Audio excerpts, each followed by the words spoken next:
اعوذ باللہ من الشیطان الرجیم بسم اللہ الرحمن الرحیم ان اللہ وملائکتہ یصلون علی النبی یا ایہا الذین آمنوا صلوا علیہ وسلموا تسلیما اللہم صل علی سیدنا ومولانا محمد وعلی آل سیدنا ومولانا محمد واصحاب سیدنا ومولانا محمد وبارک وسلم وصل علیہ الصلاة والسلام علیک یا سیدی یا رسول اللہ الصلاة والسلام علیک یا سیدی یا حبیب اللہ الصلاة والسلام علیک یا سیدی یا شفیع المذنبین وعلی آلک واصحابک یا سیدی یا رحمت للعالمین۔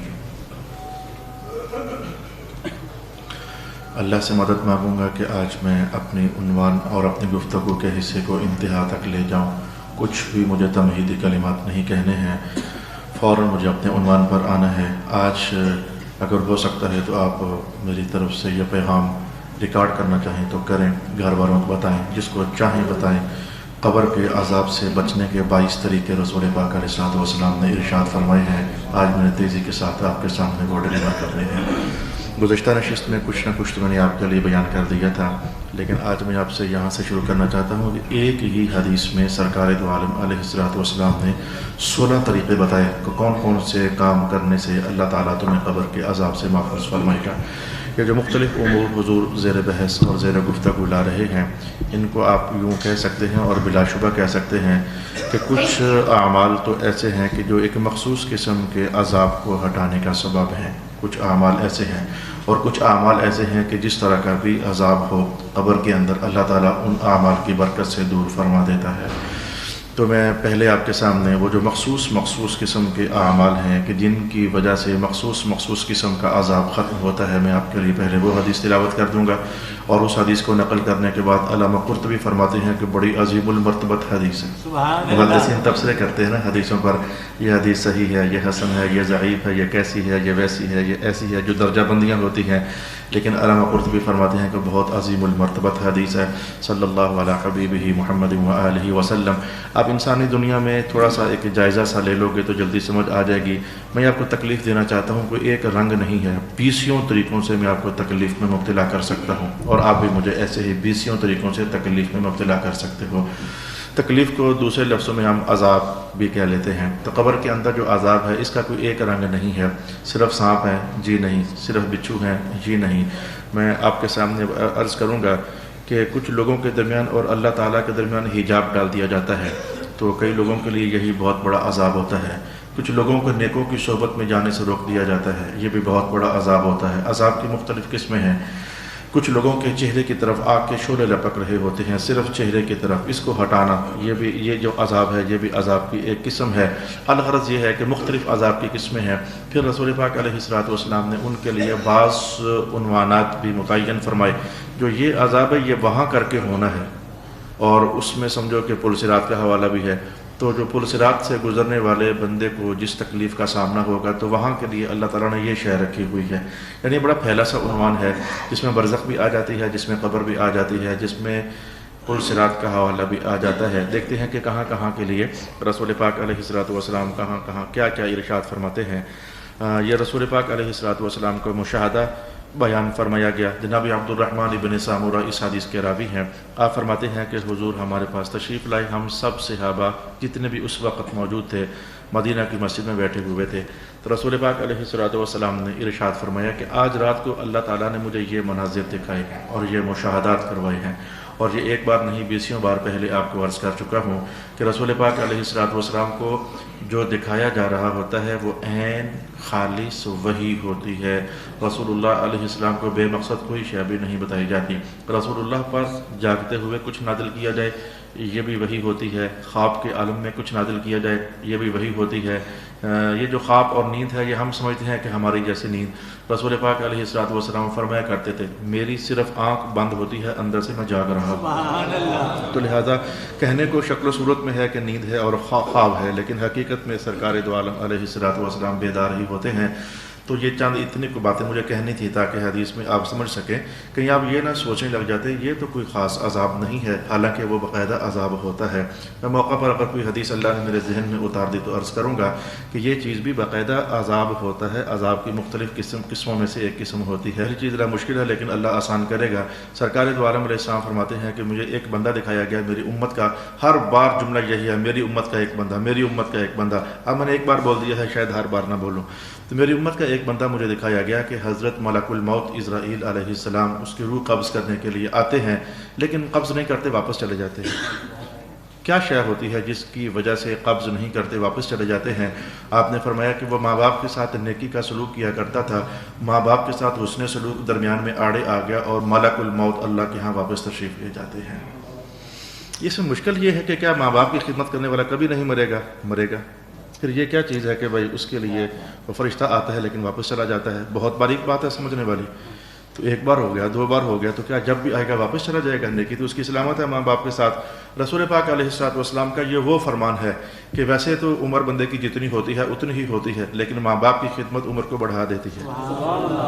اس کی جتنی تفصیلی معنی میں نے آپ کو بیان کیے ہوئے ہیں وہ سارے بیان کیے ہوئے ہیں، بس اس کو یوں سمجھ لیجئے کہ جیسے کہ رب کائنات نے یہ فیصلہ فرما رکھا تھا اور فرشتوں کو یہ ڈبل فیصلہ دیا ہوا تھا، ویسے اکبر کی موت 2010 میں واقع ہو جانی ہے، لیکن اس نے ماں باپ کی خدمت کرنی ہے، لہذا 15 تک جانے دینا۔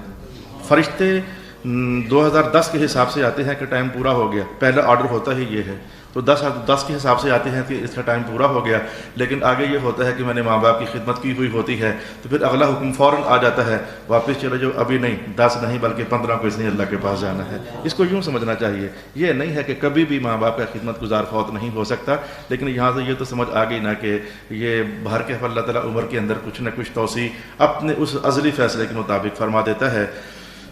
خیر اس کا تو عذاب سے تعلق نہیں ہے، یہ ایک مشاہدہ تھا، مشاہدات میں سے ایک مشاہدہ تھا، لیکن بہت عظیم المرتبہ بات ہمارے سامنے آئی۔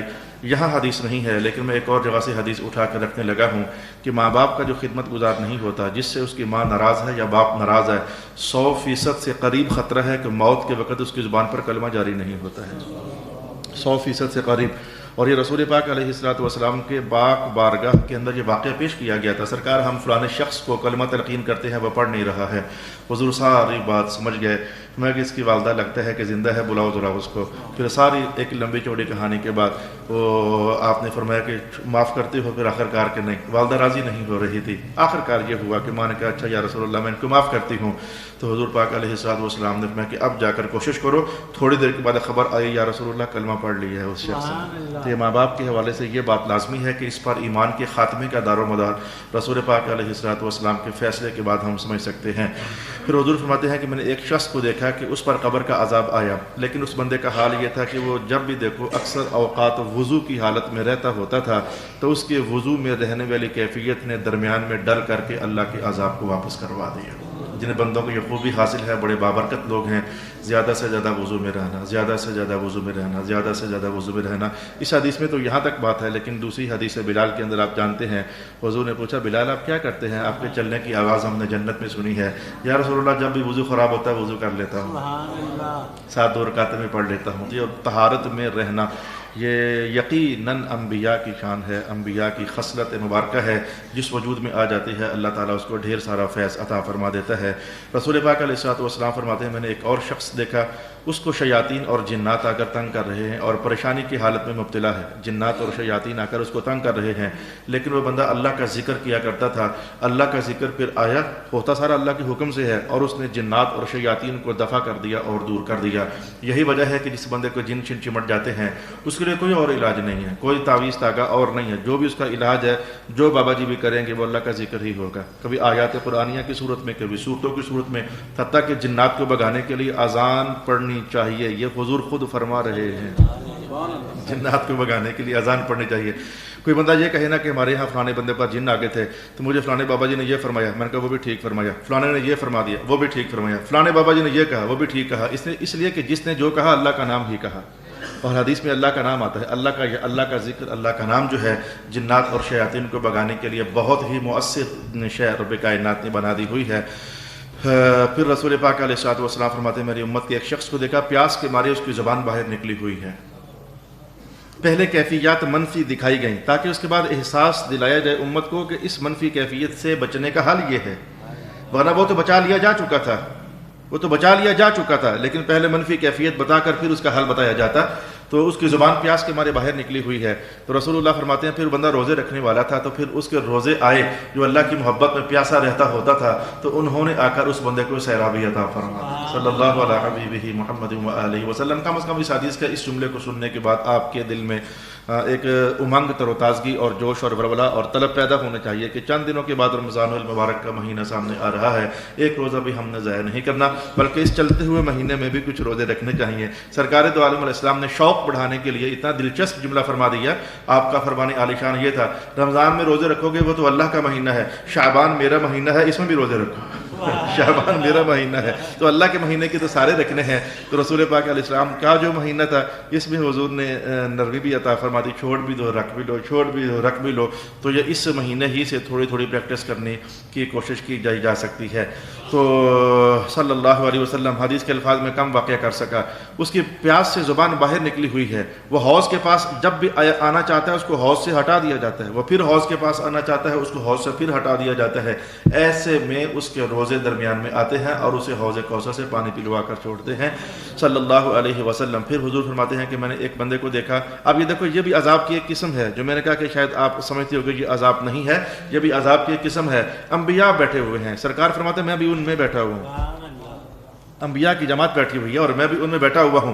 تو ایک بندہ ہمارے پاس آنا چاہتا ہے، نبیوں کی جماعت میں آنا چاہتا ہے کہ شرف بازیابی کی جائے، انبیاء کی صحبت سے مشرف ہوا جائے، وہ انبیاء کی جماعت میں آنا چاہتا ہے، وہ جب بھی وہ قریب آتا ہے تو اس کو دھتکار کر کے تو ہٹا دیا جاتا ہے، لا الہ الا اللہ محمد الرسول اللہ۔ اس کی کس خصلت نے اس کو انبیاء کی جماعت میں آخر شرف بازیابی پر اس کے لیے آسانی کر دیا، آسانی پیدا کر دی۔ حضور فرماتے ہیں کہ وہ بندہ جو ہے وہ جنابت وغیرہ کے معاملے میں بڑا محتاط تھا، جنابت ہوتی تو غسل کیے بغیر اس کو سکون نہیں آتا ہوتا تھا، تو پھر اس کا جو غسل جنابت ہے یہ اس کو طہارت میں لے جاتا ہے، تو انبیاء کی جماعت میں بغیر طہارت کے آیا نہیں جا سکتا ہے، تو غسل جنابت نے اس کو انبیاء کی صحبت سے مشرف کر دیا۔ لہذا یہاں سے وہ بعض لوگ، میں نہیں جانتا کہ آپ میں سے کوئی ہیں بھی یا کہ نہیں ہیں، لیکن خبریں ہیں میرے پاس، لوگ پوچھتے رہتے ہیں کہ آج میں ظہر کے بعد پھر میں اکٹھے ہی نہا لیں گے، اعوذ باللہ من الشیطان الرجیم، الٹی باتیں ہیں یہ۔ تو لہذا غسل جنابت میں جتنی نرمی رسول پاک علیہ السلام نے دی ہے بس اس سے مزید پھر متجاوز نہ ہوا جائے۔ یہ نرمی سے کیا مراد ہے؟ ایک صحابی نے پوچھا امی جان کیا رسول پاک علیہ السلام سے یہ ہے کہ جنابت طاری ہونے کے فوراً بعد غسل کر لیا جائے یا کہ صبح کر لیا جائے، رسول اللہ کا عمل مبارک کیا ہے؟ تو جناب عائشہ فرماتی ہیں کہ تمہارے نبی نے تمہارے لیے آسانی پیدا فرما دی ہے، فوراً بھی کبھی کر لیا کرتے تھے اور صبح تک بھی حضور مؤخر کر لیا کرتے تھے، اتنی ہی کو اجازت دی ہے رسول پاک صلی اللہ علیہ وسلم نے، اس سے زیادہ متجاوز نہیں ہوا جا سکتا ہے۔ تو غسل جنابت جو ہے یہ انبیاء کی صحبت سے مشرف ہونے کے لیے ایک اہم ترین ذریعہ قرار دے دیا رسول پاک صلی اللہ علیہ وآلہ وسلم نے۔ آپ فرماتے ہیں کہ میں نے ایک اور امت کے شخص کو دیکھا، اس کے سامنے اندھیرا، پیچھے اندھیرا، آئیں بائیں دائیں اغل بغل ہر طرف اندھیرا ہی اندھیرا، وہ اندھیروں کے اندر بندہ حیران کھڑا ہے کہ میں جاؤں تو جاؤں کدھر؟ اندھیرے کے اندر ظاہر ہے کہ بندہ کسی طرف بھی نہیں چل سکتا، اسے سمجھ نہیں ہے میں نے جانا کدھر ہے۔ تو قیامت کے میدان میں اندھیرے ہیں، یہ میں نے آپ کو پہلے بھی کئی بار بتایا ہوا ہے، وہ اندھیروں کے اندر مبتلا ہے، قبر کے اندھیرے بھی ہو سکتے ہیں اور دوسرا تیسرا بھی۔ تو حضور فرماتے ہیں کہ پھر اس نے حج فرض تھا تو اس نے حج کیا ہوا تھا اور توفیق خداوند کریم سے اس نے عمرہ بھی کیا ہوا تھا، اس کا حج اور عمرہ آ کر کے تو اس کی اندھیروں میں روشنی کا سبب بن جاتا ہے اور اس کی چاروں طرف روشنیاں اور توانائیاں ہو جاتی ہیں۔ عمرے پر میں اتنا زور نہیں دیتا کیونکہ عمرہ فرض نہیں ہے، لیکن جن لوگوں پر حج فرض ہے ابھی تک انہوں نے حج نہیں کیا ہے، اللہ کی بارگاہ کے مجرم تو بنے ہی ہوئے ہیں، اللہ کی بارگاہ کے مجرم تو بنے ہی ہوئے ہیں۔ نماز چھوڑی تو جیسے فرض چھوڑا تو گناہ کبیرہ ہو گیا، روزہ چھوڑا تو گناہ کبیرہ ہو گیا، حج فرض تھا ابھی تک نہیں کیا، یہ گناہ کبیرہ کا بوجھ ہی ہے بندہ جو اپنے اوپر لاد رہا ہے۔ بلکہ ایک دم سے تو اب میں نے کئی لوگوں کو دیکھا زیادہ پریشان ہو گئے۔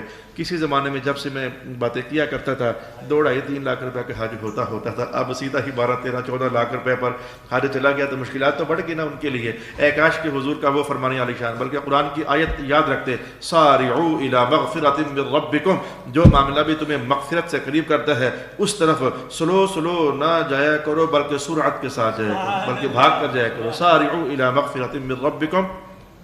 میں نے اپنی امت میں سے ایک اور شخص کو دیکھا کہ وہ مومنوں سے بات کرتا تھا اور وہ اس سے بات نہیں کرتے تھے، یعنی میں آپ سے بات کرتا ہوں آپ میرے ساتھ بات نہیں کرتے ہیں، آپ مجھ سے بات کرنا چاہتے ہیں، میں آپ سے بات ہی نہیں کرتا ہوں. وہ مومنوں سے بات کرنا چاہتا لیکن مومن اس سے بات نہیں کر رہے تھے.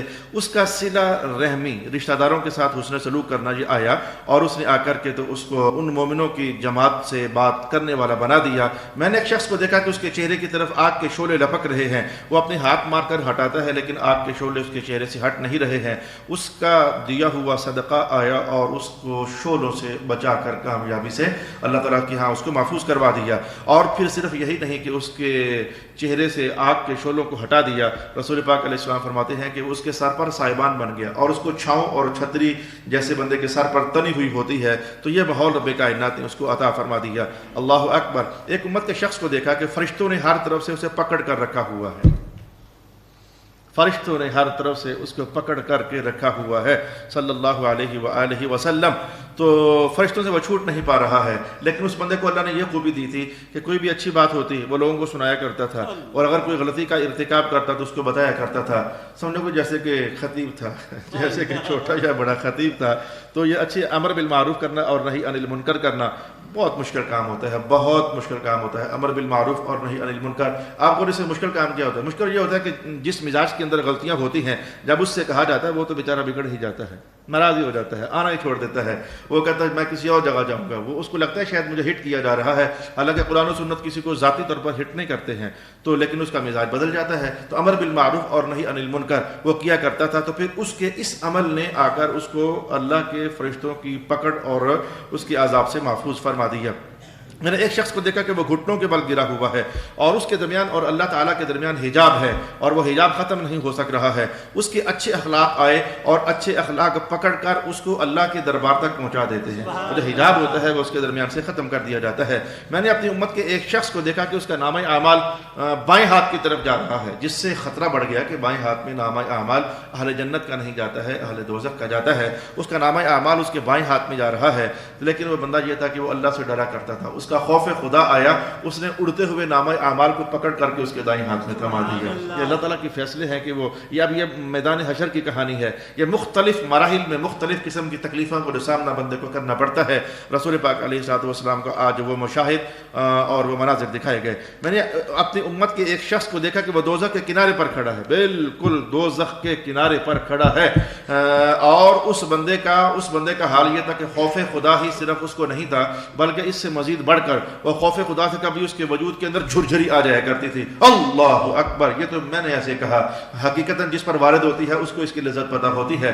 تو وہ خوف خدا سے کبھی اس کے جسم پر جھرجھری آ جاتی ہوتی تھی. تو دوزخ کے کنارے کھڑے بندے کو وہ خوف خدا جو ہے اور جھرجھرا جانا اور لرز جانا اسے پکڑ کر کے تو جنت تک پہنچا آتا ہے. میں نے اپنی امت کے آپ محسوس کر کے کہ آج مجھے کیونکہ دل ہے کہ وہ ساری کی ساری حدیثیں کہہ ڈالوں جو آج میں آپ کے لیے 22 کے قریب وہ اعمال لے کر آیا ہوں تو ہم اس کا فیض پا سکیں. میں نے اپنی امت کے ایک شخص کو دیکھا کہ دوزخ کے کنارے پر کھڑا نہیں ہے بلکہ اس کو پکڑ کر کے دوزخ کے اندر الٹا لٹکا دیا جا چکا ہے کہ ابھی چھوڑنے لگے ہیں، ابھی چھوڑا نہیں ہے.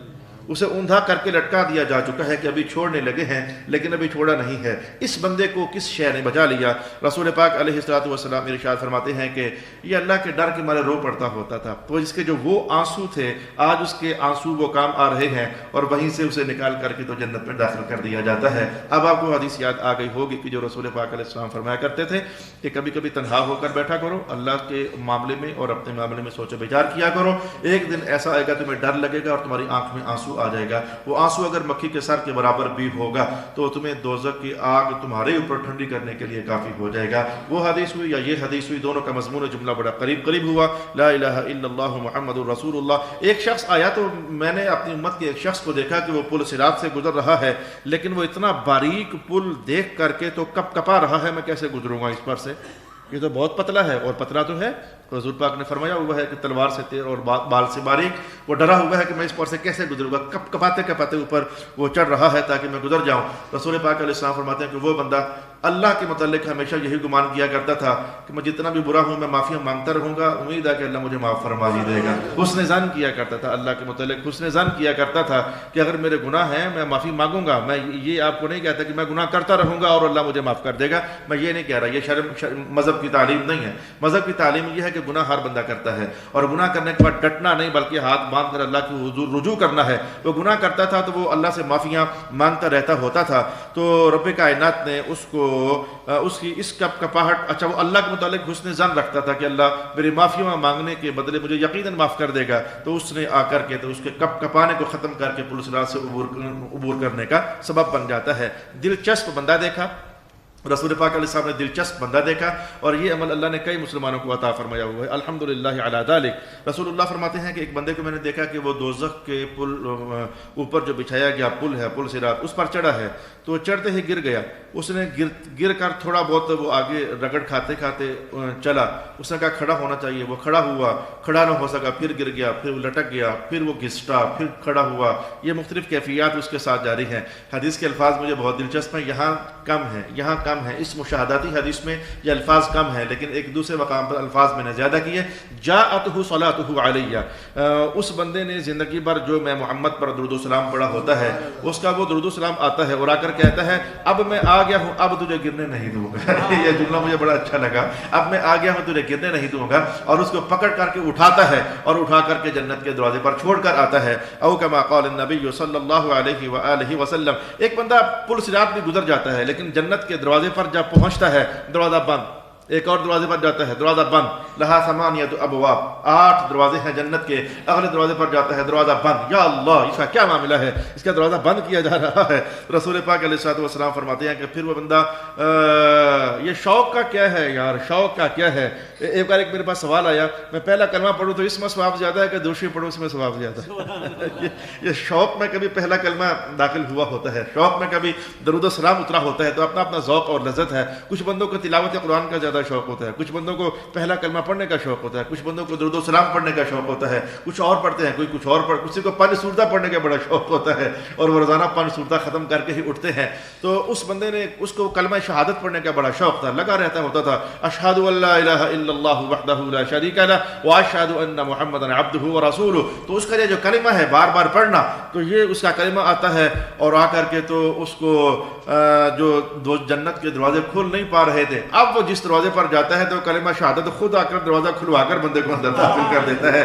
لہذا اللہ تعالیٰ کی محبت کا یاد اور ذکر، رسول اللہ کی محبت میں جو کچھ بھی کرنا ہے، یہ سارا ہی قابل توجہ ہے اور قابل رحمت ہے۔ لا الہ الا اللہ۔ اب میں ایک ایسے بڑی بات بتانے لگا ہوں کہ جس کے متعلق رسول پاک علیہ الصلوۃ والسلام نے ارشاد فرمایا کہ یہ تو ان سب باتوں کے لیے کافی اور شافی ہو گیا۔ سبحان اللہ۔ یہ سارے جو مشکلات ابھی آپ نے سنی ہیں تو وہ تو سب کے لیے کافی اور شافی ہو گیا۔ بتایا پہلے آپ کو ہوا ہے، لیکن میری ترتیب میں چونکہ آج آ رہا ہے، میں اس لیے آپ کی خدمت میں عرض کرتا ہوں۔ میں آج حدیث پھر آپ کے لیے بول دیتا ہوں، مجھے ٹائم کی تھوڑی سی فرصت نظر آ رہی ہے۔ آج میں نے بہت تیز رفتاری سے کام لیا تو مجھے فرصت نظر آ رہی ہے۔ رسول پاک علیہ الصلوۃ والسلام فرماتے ہیں کہ ایک بندہ فوت ہونے لگا تو جناب اسرائیل کو حکم ہوا کہ اس سے پوچھ لو کہ کبھی کوئی اچھا کام بھی کیا ہے۔ تو اس نے کہا کہ میں نے کوئی اچھا کام نہیں کیا۔ ایک دم تو اس کو یاد ہی نہ آیا کہ میں نے کوئی اچھا کام کیا بھی ہے کہ نہیں، لیکن فرشتوں نے کہا اللہ کے حکم سے سوچ لے شاید تجھے یاد آ جائے، کیونکہ اللہ جانتا تھا اس نے ایک اچھا کام کیا ہوا ہے۔ تو فرشتوں نے کہا کہ سوچ لے شاید تجھے یاد آ جائے۔ اس نے سوچا، اس نے کہا کہ ہاں بس مجھے یہ یاد آتا ہے کہ میں تجاوز کیا کرتا تھا، لوگوں سے تجاوز کیا کرتا تھا۔ تجاوز کا ایک معنی یہ بیان کیا گیا اور ایک یہ، آج میں دونوں ہی بیان کر دیتا ہوں۔ تجاوز کا ایک معنی یہ تھا کہ مجھ سے ایک بندے نے پیسے ادھار لے لیے، اس نے کہا تھا 1 تاریخ کو دوں گا، پھر آگے جو وہ نہیں بندوبست ہو سکا 10 تک مہلت دے دیں، میں کہا چل یار 10 کو دے دینا، 10 کو پھر آ گیا وہ 2 دن کی مہلت اور دے دیں، اور چل تو 12 کو دے دینا، 12 کو پھر آ گیا وہ جناب علی ہے بندہ ایماندار دینا چاہتا ہے تو 12 کو نہیں مہربانی کریں 1 تک انتظار کر لیں۔ تو اس نے کہا میں تجاوز کیا کرتا تھا، اگر مجھ سے کوئی مہلت مانگتا میں اس کو مہلت دے دیا کرتا تھا۔ تو رب کائنات نے جواب دیا کہ اگر تو مہلت دے سکتا تھا، بندوں کو چھوڑ سکتا، میں تجھے نہیں چھوڑ سکتا ہوں تجھے چھوڑ دیتا ہوں۔ ایک اس کا معنی یہ ہے۔ دوسرا معنی یہ ہے، اور دوسرا زیادہ دلچسپ ہے کہ میں تاجر تھا تو لوگ مجھ سے سامان لینے کے لیے آتے ہوتے تھے، کبھی ان کے پاس پیسے پورے نہ ہوتے نا تو میں ان سے کہتا چل جو ہیں جتنے ہیں اتنے ہی دے دے، چل میں تجھے کم ریٹ پر سودا دے دیتا ہوں۔ تو رب کائنات نے کہا تو میرا بندہ ہو کر کم ریٹ پر سودے دیتا ہے تو میں کم عمل پر تجھے جنت نہیں دے سکتا ہوں۔ یعنی یہ دونوں طرح کے مضامین کو یہ بات شامل ہے۔ لہذا یہ بندہ بھی جو اس کیٹیگری کے ہے وہ بھی فیض کما سکتا ہے، جو اس کیٹیگری کے ہے وہ بھی فیض کما سکتا ہے۔ اب اگر میں یہ کہوں گا تو پھر آپ مجھے غصے ہو جاؤ گے کیا؟ مجھے غصے ہو جاؤ گے کہ اگر میں یہ بات آپ سے کہوں گا کیا یہ رسول اللہ کا فرمان نہیں ہے کہ بندے کے پاس پیسے موجود ہے پھر بھی واپس نہیں کر رہا، ظالم آدمی ہے۔ مطل الغنی یہ ظلم، میں نے کسی کا دینا ہے، میرے پاس ہے بھی، میں کیوں نہیں دے رہا ہوں؟ کیوں سے لیٹ کر رہا ہوں؟ کیوں تاخیر کا نشانہ بنا رہا ہوں؟ اب میں آپ سے کہوں گا کیوں کسی کے نیکی کو بربادی میں ڈال دے؟ اگر ایک بندے نے تمہارے ساتھ حسن سلوک کر لیا، قرضہ دے دیا، تمہاری مشکل میں کام آ گیا، اس کے اپنے ہی دیے ہوئے پیسے تم اسے واپس نہیں کرتے ہو، اسے گالیاں نکالنے پر مجبور کرتے ہو، اسے بد گویاں کرنے پر مجبور کرتے ہو، کیوں اس کی نیکی کو بربادی میں ڈالتے ہو؟ یہ آپ کا بھی قصور ہے، اور یہ قصور دن بدن مسلمانوں کے اندر زیادہ ہوتا چلا جا رہا ہے۔ اسی کے لیے ہوئے پیسے اس بیچارے کو بھکاریوں کی طرح مانگنے پڑتے ہیں کہ جیسے تیسے کسی طرح نکل آئیں۔ آپ کو بھی اس بات سے ڈرنا چاہیے، اگر اس کے لیے مہلت دینے پر اتنا بڑا اجر ہے، اس کے لیے مہلت دینے پر اتنا بڑا اجر ہے، تو آپ کو ڈر نہیں لگتا کہ رسول اللہ فرما رہے تم ظالم ہو؟ تمہارے معاملے میں رسول اللہ گواہی دے رہے کہ تم ظالم آدمی ہو، تم اس کا حق کیوں ادا نہیں کر رہے ہو؟ مطل الغنی ظلم او کما قال النبی صلی اللہ علیہ حبیبہ محمد وعلی آلہ وصحبہ اجمعین۔ آج جمعۃ المبارک ہے، آج جمعۃ المبارک ہے۔ گزشتہ رات جو گزری یہ جمعہ کی رات تھی، جمعہ رات، ہم جمعرات دن کو بولتے ہیں، حالانکہ یہ رات ہوتی ہے۔ آج جمعرات ہے، وہ آج جو کل دن گزرا وہ جمعرات کوئی نہیں ہے۔ ہم بھی کیا بات ہے، ہماری بھی نام پڑھ کے چھوڑو اس کو۔ جمعے کی رات تو وہ ہے جو پہلے گزری، رات پہلے ہوتی ہے مذہب کے اندر اور دن بعد میں ہوتا ہے۔ تو رسول پاک علیہ الصلوۃ والسلام فرماتے ہیں کہ یہ وقت اللہ نے چونکہ بخشش عامہ لوگوں کو دے رکھی ہوتی ہے، جمعے کی رات اور جمعے کا دن بخشش عامہ چل رہی ہوتی ہے، لہذا اس زمانے میں جو بندہ فوت ہو جاتا ہے اللہ اسے قبر کے فتنے محفوظ روک لیتا ہے، اسے محفوظ کر لیتا ہے، اللہ اسے قبر کے فتنے سے محفوظ فرما لیتا ہے۔ اللہ اکبر! بخت والے وہ لوگ ہیں کہ جن کے سینے میں اللہ نے قرآن پاک محفوظ کر دی ہے، بخت والے وہ لوگ ہیں۔ میں جس سینے میں قرآن ہوتا ہے، اللہ اللہ اللہ، مجھے حدیث کے الفاظ اتنے بڑے الفاظ کہ اگر حدیث نہ ہوتی تو شاید میں کہہ ہی نہ پاتا۔ رسول پاک علیہ السلام فرماتے ہیں کہ جس کے سینے میں قرآن محفوظ ہو گیا، ادخل اللہ نے نبوت اس کے پہلوؤں میں رکھ دی،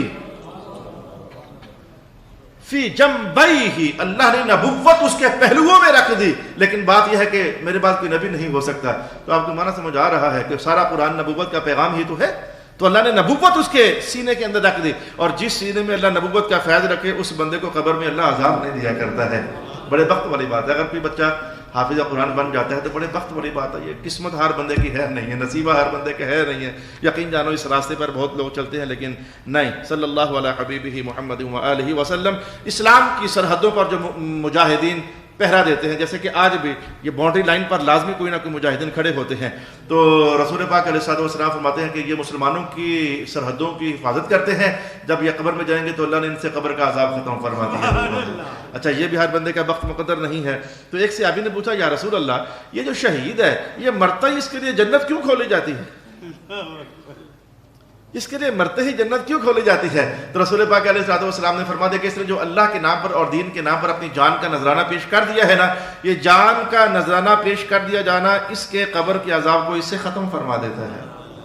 تو شہید بندے کے بارے میں بھی رسول پاک علیہ الصلوۃ والسلام نے یہ ارشاد فرما دیا۔ سورہ ملک پڑھنے والا رسول اللہ علیہ السلام نے صاف صاف فرما دیا۔ آج میں نے بڑے کم لفظوں میں آپ کو، میں نے پوری حدیث کے الفاظ میں نے بیان نہیں کیے، نچوڑ رس جوس آپ کو بتا رہا ہوں۔ ہر رات سونے سے قبل کسی وقت بھی یہ مشکل ہے کہ بستر پر لیٹ کر ہی یہ فتویٰ جاری کرنا، یہ فتویٰ مشکل ہے۔ مغرب سے لے کر فجر تک کسی وقت بھی سورہ ملک کی تلاوت کر لینا۔ رسول پاک علیہ السلام فرمایا کرتے تھے، ہے سورۃ ملک پر یہ سورۃ منجیہ ہے، یہ سورۃ ناجیہ ہے، یہ اللہ کے عذاب سے بچانے والی ہے، اس بندے پر قبر کا عذاب نہیں آ سکتا ہے۔ یہ تمام امور کے حوالے سے یہ حدیث کے الفاظ میں یہ تفصیل آئی باقاعدہ۔ میرے پاس آج کی نشست کے لیے ایک چیز باقی رہ گئی ہے، یہ باقاعدہ تفصیل آئی۔ عذاب سامنے سے آتا ہے، سورۃ ملک سامنے آ کر رکاوٹ بنتی ہے، دائیں سے آتا ہے دائیں رکاوٹ بنتی ہے، بائیں سے آتا ہے بائیں رکاوٹ بنتی ہے، اور آخر کار فرشتے کہتے ہیں کہ ہم سے بات نہ کر، ہمیں اللہ کے بھیجے ہوئے ہیں، ہم نے عذاب دینا ہے۔ سورۃ ملک کہتی ہے جب تک میں ہوں نہیں آ سکتے ہو۔ فرشتے کہتے ہیں اللہ سے بات کرنا، ہمیں کیا کہتی ہے؟ اللہ سے بات کر، ہمیں کیا کہتی ہے؟ ہم اللہ کے بھیجے ہوئے ہیں۔ سورۃ ملک اللہ سے یوں بات کرتی ہے، رسول اللہ نے بیان فرمایا، یا اللہ کیا میں تیرے قرآن کا حصہ نہیں ہوں؟ یا اس سے عذاب روک یا مجھے قرآن سے نکال۔ اللہ اکبر، اللہ اکبر، بہت بڑی بات نہیں ہوگی؟ بہت بڑی بات نہیں ہوگی؟ یا مجھے قرآن سے نکال یا اس سے عذاب روک۔ حضور فیصلہ کیا ہوتا ہے؟ اللہ تعالیٰ فرماتے ہیں ہم تجھے قرآن سے تو نہیں نکالتے، اس کا عذاب ختم کر دیتے ہیں۔ لا الہ الا اللہ۔ اس سورۃ ملک کے بارے میں رسول پاک علیہ السلام نے جملہ ارشاد فرما دیا، 30 آیتیں ہیں، میرا دل کرتا ہے کہ ہر دل میں ہونی چاہیے۔ انداز بیان رسول اللہ علیہ السلام، 30 آیتیں ہیں لیکن میرا دل کرتا ہے کہ ہر دل میں ہونی چاہیے، یہ فیض کمایا جا سکتا ہے۔ آپ کے پاس یہی وقت ہے، جب ایگزامینر اعلان کرتا ہے نا 5 منٹ رہ گئے، کیسے دل گھبراتے ہیں، نتھی کرو، یہ کرو، وہ کرو، ہاتھیں لگاؤ، 5 منٹ رہ گئے، کم منٹ رہ گئے۔ میں تو آپ کو 5 بھی نہیں کہہ سکتا، پتہ نہیں ایک بھی ہے کہ نہیں۔ جلدی سے پیپر نصیب کر لو اپنی زندگی کے، اور ہر رات آج ہی سے شروع کر دو، اور اللہ رب العالمین سے رحمت کا فیض کماؤ۔ آخری بات میں آپ سے عرض کرنے جا رہا ہوں، آپ نے خوش نہیں ہونا، لیکن میں کیا کروں، آپ نے خوش نہیں ہونا، میں بتاتا ہوں کیوں نہیں خوش ہونا۔ حضور فرماتے ہیں جو بندہ جس بھی بیماری سے مر گیا اللہ اسے قبر کا عذاب ختم فرما دیتا ہے، مرا بیماری کی وجہ سے، اور یہ آپ کو پتہ ہے کہ ہو جاتا ہے، ہارٹ اٹیک ہو گیا، ہیپاٹائٹس سی ہو گیا، یا اور بہت کچھ ہو گیا، ڈیلائسس ہو رہے ہیں، گردے فیل ہو گئے، بہت ساری بیماریاں ہیں ایسی جن کی وجہ سے بندہ مر جاتا ہے۔ اب میں نے کہا آپ خوش نہیں ہو گئے، کئی بار تو خوش ہو گئے، شکر ہے کہ اگر ہمارا مرا تو پھر تو خوش ہو جاؤ گے، لیکن اگر وہ مرا بیماری میں جس کی آپ سے بنتی نہیں تھی، آپ کا دل خوش نہیں ہے، یہ تو ایسا ایسا ایسا تھا، تو یہ بس پیٹ درد ہوا تو مر گیا تو یہ جنت میں چلا جائے گا، بندہ خوش نہیں ہوتا ہے۔ کئی بار بندہ خوش نہیں ہوتا، ہمیں اللہ سب کچھ عطا کر دے ہم خوش ہیں، کسی اور کو عطا کر دے پریشانی ہو جاتی ہے۔ میرے پاس چونکہ سوالات آئے ہوئے ہیں، جو 27 کی شب کو مرا برکت پا گیا، جی فلانا بھی 27 کو مرا تھا پھر وہ بچ گیا کیا؟ ہاں تو کیوں نہیں بچا؟ اس کی کوئی ادا اللہ کو کبھی اچھی نہیں لگ سکتی ہے؟ کیا کوئی مسلمان ایسا نہیں ہے کہ جس نے کبھی کوئی اچھا کام نہیں کیا ہے؟ کیا کوئی مسلمان ایسا نہیں ہے کہ جس سے کبھی بھی اللہ راضی نہیں ہوا ہے؟ وہ ایک آدھ بار کی رضا مندی ہی بعض اوقات اللہ کے ہاں اسے عزت کی موت عطا فرما دیتی ہے۔ بندہ بندے پر کبھی راضی نہیں ہوتا۔ میں تو بندوں کی دنیا میں ایسے بھی جانتا ہوں کہ تیرا مزاج میرا مزاج نہیں ملتا، اس بنیاد پر ناراضگی، تیرا مزاج بس میرے مزاج سے نہیں ملتا اور تو میرے مزاج کے مطابق زندگی نہیں گزارتا، اس بنیاد پر میں نے پھر ٹریس کیا نا کہ ہاں یار آخر وجہ کیا ہوئی لڑنے کی، تو کچھ بھی نہ نکلا، کچھ بھی نہ نکلا، یقین جانو کچھ بھی نہ نکلا، اور اگر کبھی کچھ نکلا تو کھودا پہاڑ چوہا نکلا، کوئی بڑی بات نہیں تھی۔ ناراضگیاں، جھگڑے، نفرتیں، عداوتیں، بغض، اناد یہ چلتا رہتا ہے، تو ایسا انسان کہاں چاہے گا کہ فلانے کی بخشش ہو جائے؟ رب کائنات کا چاہو یا نہ چاہو میں نے فیصلہ کر دیا، میں نے تم سے پوچھ کر تھوڑا کرنا ہے، رب کائنات نے قرآن حکیم میں اعلان نہیں کر رکھا ہے اللہ نے جو خیر کسی کو دینی ہے وہ دے دینی ہے، اور جو نقصان کسی کو دینا ہے وہ دے دینا ہے۔ تو یہ بیماریوں کی موت جو ہے یہ باہر کیف اللہ کے ہاں بڑی عزت مندانہ موت ہے، اس کے پیچھے بڑی خیر بڑی ہوتی ہے، اس کے پیچھے بڑی بخشش بڑی ہوتی ہے، اس کے پیچھے بڑی اللہ نے رحمت رکھی ہوتی ہے۔ آج میں نے کوشش کی ہے بہت تیز رفتاری کے ساتھ آپ کو 22 چیزوں تک رسائی کرواؤں کہ جن کی وجہ سے آخرت کے مشکل مراحل اللہ تعالیٰ کہیں نہ کہیں اس وجہ سے آسانی میں تبدیل فرما دیتا ہے۔ انشاءاللہ العزیز اگلی بار سے ہم باقاعدہ کسی صورت کا آغاز کریں گے۔ میں نے قبر کے مراحل کے حوالے سے کافی حد تک اللہ سے توفیق پائی ہے۔ صدق اللہ۔